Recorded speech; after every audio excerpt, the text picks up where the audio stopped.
Peanut Butter and Brains. Permission by ABRAMS Books for Young Readers. Written by Joe McGee.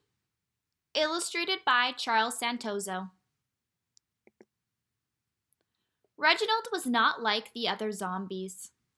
The other zombies wanted brains for breakfast, lunch, and dinner. But not Reginald. All Reginald wanted was a peanut butter and jelly sandwich. Brains, moaned the zombie horde, shuffling through the streets of Quirkville. Wherever the zombies went, people ran, screaming in fear. Nobody wanted their brains eaten. Not for breakfast, not for lunch, not even for dinner. Reginald didn't shuffle with them. His stomach rumbled and growled. And all he could do was dream about a peanut butter and jelly sandwich. Sweet jelly, moaned Reginald. Sticky peanut butter. No brains? The other zombies asked. No brains, said Reginald. Peanut butter and jelly. The other zombies shook their heads. If you tried peanut butter and jelly, said Reginald, you'd never want brains again. But the zombies just shambled off. Reginald went to the corner cafe and tried to order a sandwich. But the man behind the counter shook his head and pointed to a sign. No zombies allowed. He tried the school cafeteria, but the lunch lady slapped a hunk of meatloaf on his tray instead. It looked an awful lot like brains. Reginald even tried Oscar's grocery. But when Oscar rang up the loaf of bread, the peanut butter, and the strawberry jelly, Reginald couldn't pay. Sorry, said Oscar. Paying customers only. Reginald left the store and his groceries behind. Across the street stood little Abigail Zink, the smartest girl in Quirkville. She carried a lunch bag in her hand.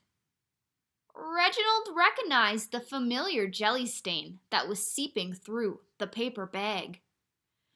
Peanut butter and jelly, he moaned. The zombie horde shuffled and shambled around the corner. Brains, they moaned, licking their lips at the sight of little Abigail Zink. The townspeople froze in their tracks, including the mayor and his prancing poodle. Suddenly, little Abigail Zink dropped the bag holding her peanut butter and jelly sandwich. Reginald lurched forward and seized it. He raised the jelly-stained bag to his lips. He could practically taste the delicious sticky peanut butter and sweet strawberry jelly. Little Abigail Zink let out a shriek. The mayor's poodle yipped and yapped, and the townspeople all screamed, "Ah!"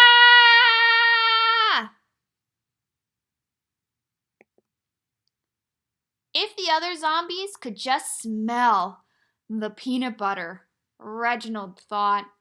If they could just taste the sweet jelly. Brains?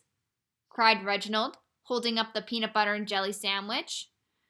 Brains, moaned the zombies, reaching for the sandwich.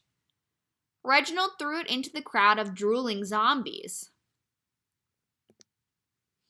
When the zombies tore into the peanut butter and jelly sandwich, their eyes lit up.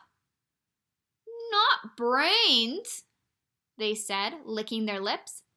Yummy! Better than brains! The zombies rubbed their bellies and the townspeople smiled. Why, they're just hungry, declared the mayor, and a peanut butter and jelly does the trick. Peanut butter and jelly did do the trick. The zombies no longer wanted brains, and the townspeople were no longer afraid of the zombies. Soon, the zombies were a regular part of Quirkville. They collected the garbage, walked dogs, and swept the streets.